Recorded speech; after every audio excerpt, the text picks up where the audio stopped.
Sir मेरा prospect पूछता है कि बड़ा बिजनेस में कमीशन रेगुलरली मिलता है या नहीं मिलता है।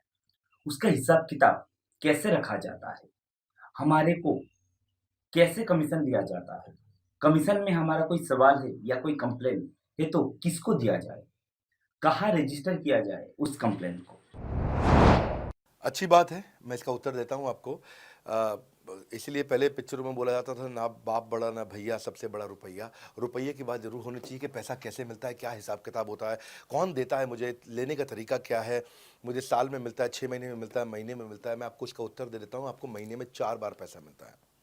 हमारा महीने के में 4 बार आपको पे आउट का सिस्टम है। इसलिए आपका वर्किंग कैपिटल हमेशा अच्छा रहता है, हमेशा आपके अकाउंट में पैसा रहता है। इसके लिए फाइनल पे आउट में अगर कुछ कमीशन बच भी जाता है आपका, कहीं पे कुछ कमीशन कम ज़्यादा भी हो जाता है, तो महीने के एंड में, महीना ख़त्म होने पे उसका एडजस्टमेंट भी किया जाता है। आपका stock accounting, inventory accounting, customer billing, आपका कलेक्शन, आपका रिसीवेबल, आपका पेएबल, ये सारी चीज़ें हम आपको आपकी एक प्राइवेट ऐप बना के दिए, उसको बोलते हैं वन ऐप। वन ऐप का मतलब है, ये वन ऐप है, एक ही ऐप है, इसमें ही सब कुछ होगा आईबीसी का। इसी में आईबीसी सीखेगा भी, इसी में कमाएगा भी, इसी में लीड्स डालेगा भी, इसी में वो कई कंप्लेंट भी डालेगा, इसी के अंदर उसकी ट्रेनिंग भी होगी, इसी के अंदर उसका कोच भी होगा। उसकी सारी दुनिया इस वन ऐप के अंदर रहेगी। और सेल्फ बिलिंग की टेक्नोलॉजी करके दे दी हमने आपको, तो आपको वो सब टेंशन आपको नहीं लेनी है। एज एन आईबीसी आप खाली कंसल्टिंग करिए, ये सब काम हम देखेंगे।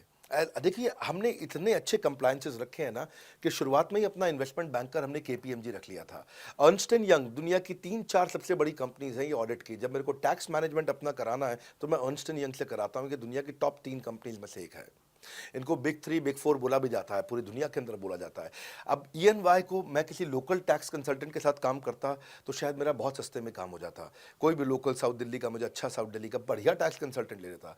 लेकिन मैंने रखा कि दुनिया के टॉप 3-4 के साथ काम करूंगा। जब मेरे पे कोई सवाल कभी भी ना उठाए जीवन के अंदर, हमेशा काम टॉप क्लास करके दूंगा। ए कैटेगरी, मुझे बी कैटेगरी पसंद नहीं है। मैं जो काम करता हूं उसे मुझे नंबर 1 रहना पसंद है। क्षमा चाहता हूं, दी ओनली 1 रहना पसंद है। तो हम लोगों ने ऐसा ही किया कि रियल टाइम कमीशन दिया, कंप्लेंट मैनेजमेंट सिस्टम बना दिया। अगर आपका कोई सुझाव है, कोई फीडबैक है, कोई क्वेश्चन है, कोई कंप्लेंट है, हमारा 98.5 आउट ऑफ 100 कंप्लेंट्स या रेजोल्यूशन सेम डे खत्म हो जाती हैं। हमारा टारगेट है कि हम रोज रात को, आज के दिन तक, सुबह से शाम तक की जितनी भी कंप्लेंट, सजेशन, क्वेश्चन, डिस्कशन आए वो रात भर तक खत्म होकर जाए। लेकिन फिर भी अगर कुछ बच भी जाते हैं तो हमारा इस समय करंट रेट चल रहा है 98.5 आउट ऑफ 100, यानी कि 100 में से 98.5 कंप्लेंट्स या सजेशन या डिस्कशन या क्वेश्चन रिजॉल्व किए जाते हैं, और 1.5 बचता है जो अगले दिन तक जाता है। वो भी इसलिए कई बार कि कोई रात को लेट हो जाती हैं कुछ, तो हम, हाँ, तारीख बदलने से पहले, 12 बजने से पहले पहले से ख़त्म करना होता है। फिर भी बावजूद इसके अगर कोई तकलीफ रह जाती है तो हमने एक ई क्यूब लॉन्च किया है। ई क्यूब क्या होता है? Empathetic execution of exception. आप ऐसे समझिए कि सारी कंप्लेंट्स तो रिजॉल्व हो जाती हैं, पर कोई अजीब सी ऐसी नई कंप्लेंट आ गई जो हमारी किसी पॉलिसी में ही नहीं है। आज तक हमारी 742 पॉलिसीज बन चुकी हैं, 742 प्रोसेस डॉक्यूमेंट बन चुके हैं। अगर कोई पॉलिसी में ही नहीं है तो उसको रिजॉल्व करना मुश्किल होता है जूनियर लेवल पे, जो हमारा पूरा टीम काम कर रहा है उसमें। उसके अंदर हमारा कुछ सैकड़ों लोगों का पूरा एक कॉन्टैक्ट सेंटर है, कॉल सेंटर है, जो सर्विस सेंटर जिसको बोलते हैं, जहां वो लोग काम कर रहे होते हैं, लगातार सबसे इंटरैक्ट करते रहते हैं। लेकिन अगर कोई नई चीज़ आ गई जो कि 742 पॉलिसीज़ के अंदर नहीं है, तो अगले 3 दिन के अंदर 743वीं पॉलिसी बनेगी, फिर 744वीं पॉलिसी बनेगी, और उसका रेजोल्यूशन उसको दिया जाएगा। इसको बोलते हैं ई क्यूब। एम्पैथेटिक, यानी कि इस व्यक्ति का कोई प्रॉब्लम सॉल्व कर नहीं पा रहा था तो मुझे एम्पैथी देनी है। एग्जीक्यूशन सॉल्व करूंगा एक्सेप्शन की, क्योंकि ये प्रॉब्लम पहले कभी नहीं आई, ये एक्सेप्शन है, ये नई प्रॉब्लम है। तो इसी के लिए हमने एक कंप्लेंट मैनेजमेंट सिस्टम बनाया पूरा। इसमें हमारे यहाँ पहले शुरू शुरू में हमारी रेटिंग लो हुआ करती थी, हमने इस पर टीम बनाई। मैं आपको बात बता रहा हूँ 2020 की, 2020 अगस्त सितंबर की हमने इसको लॉन्च किया था। जिस साल हमने आईबीसी लॉन्च करने के 4-5 महीने बाद लॉन्च किया इसको, क्योंकि तब हमारे को उसकी नीड समझ में आई। फिर सजेशन, फीडबैक, क्वेश्चन, कंप्लेंट सब आने लगे, और इसको हमने रिजॉल्व करना शुरू किया। और मुझे याद है कि हम लोग जब तक 2021 मार्च तक आए थे तो हमारी रेटिंग 9.6 आउट ऑफ 10 हो चुकी थी। 9.6 आउट ऑफ 10, इसको हम कंसिस्टेंटली ट्राई कर रहे हैं कि 9.9 या 10 आउट ऑफ 10 पे पहुंचे। इसका बड़ा फ़ायदा हुआ हमारे को। इसमें जितनी भी कंप्लेंट्स आती हैं, सजेशंस आते हैं, डिस्कशंस आते हैं, उनको रिजॉल्व करते हैं। टिकट सिस्टम होता है, टिकट रेज करता है सामने वाला। तो ये यहाँ से नहीं होता तो फिर ई क्यू पे सॉल्व हो जाता है उसके आगे जाके, एम्पैथेटिक एग्जीक्यूशन ऑफ एक्सेप्शन। तो ये हमने टोटल ऐसा मॉडल लिया कि जिसमें जिसमें हम कहीं पे भी किसी को तकलीफ ना रहने दें। पर फिर भी कहीं होता है कि पूरी ऑर्गेनाइजेशन लेवल पे कोई सुझाव देना चाहता है, वो पर्सनल लेवल पे नहीं देना चाहता, ऑर्गेनाइजेशन लेवल पे सुझाव देना चाहता है। तो हमने दुनिया की पहली ऐसी कंपनी बनी जो कि डाउनलाइन से अपलाइन का रिव्यू कराती है। मैं साधारण भाषा में बता रहा हूँ आपको। इसका अर्थ क्या हुआ, सारे आईबीसी देश के बैठते हैं, 10,000 आईबीसी बैठते हैं और हमारी टॉप मैनेजमेंट बैठती है महीने में एक दिन। और महीने में एक दिन हम लोग बैठते हैं। इसको हम लोग हर महीने के पहले इतवार को करते हैं इस मीटिंग को, first Sunday off every month. ये सुबह 11 से एक मीटिंग चलती है, 2 घंटे के लिए एक्सटेंड हो जाती है, 3 घंटा जाती है।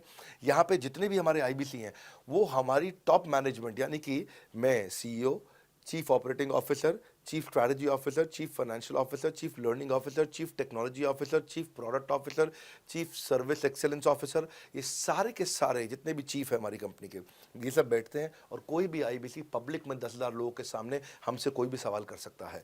और उससे क्या हुआ, धीरे धीरे धीरे सारे आईबीसी का हमारे पे बहुत कॉन्फिडेंस आया, ट्रस्ट आया कि भाई कंपनी हमारे साथ बैठती है, हमारे आइडियाज़, हमारे सुझाव सुनती है। और जितनी इंप्रूवमेंट हम ला पाए ना, उस इंप्रूवमेंट का कारण ही यही था भाई साहब, हम इसीलिए कर पाए क्योंकि हम सारे लोगों को सुनते हैं और उनके सुझावों को लेते हैं और सुझावों को इंप्लीमेंट करते हैं।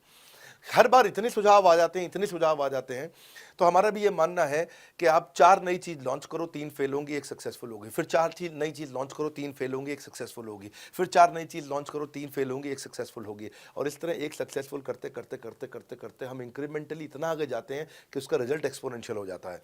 और यही होता है कि हमारे को जब सुझाव मिलते हैं, अगले महीने आकर के अगले महीने के पहले संडे को हम पिछले सुझावों की रिपोर्ट कार्ड आपको सबमिट करते हैं। पीछे आपने हमारे को टोटल मिलाकर के 42 सुझाव दिए, इन 42 में से 35 इंप्लीमेंट हो गए, इन और 35 में से 35 के बाद ये 5 हैं, इनको इंप्लीमेंट करने की कोशिश किया जा रहा है और 2 को हमने छोड़ दिया है जिनको हम इंप्लीमेंट नहीं करेंगे।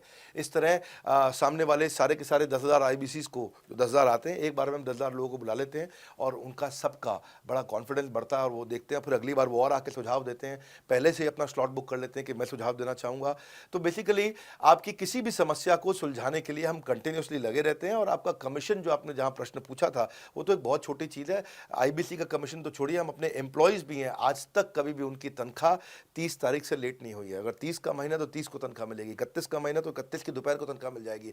अगर ये फरवरी का महीना 28 का है तो 28 की दोपहर को मिल जाएगी। अगर 28 को संडे है तो 27 को मिल जाएगी। 27 को अगर फोर्थ सैटरडे है तो आपको 26 को तनख्वाह मिल जाएगी। तनख्वाह भी हम कभी लेट नहीं होने देते, पेमेंट भी हम कभी लेट नहीं होने देते। ये हमारी कंपनी में एक कमिटमेंट है।